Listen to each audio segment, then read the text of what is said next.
درب الصابة بحي السلام المسمى قديما الملاح. أمطار الأمس وأشغال هدم بعض المساكن أدت إلى انهيار منزل آيل للسقوط.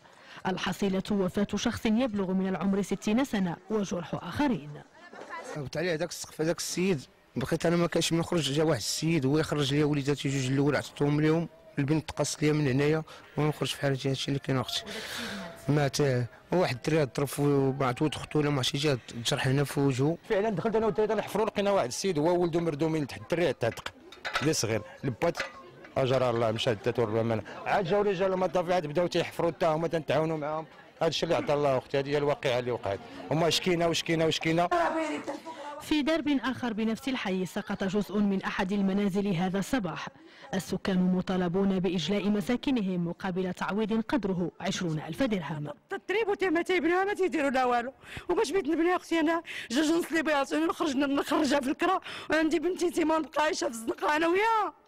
ما دايره لي والو، جبت المليون ساتوني انايا فلوسي، يا نص فلوسي كاع، ياك 15 مليون عطونا انايا 7 المليون. راه اوصل لي تعوضوا ب2 المليون هنا في حي السلام، حنا تنعرفوهم تشتتوا ولا مشردين، الاب تيعيش في قنت، الام في قنت، الاولاد في قنت.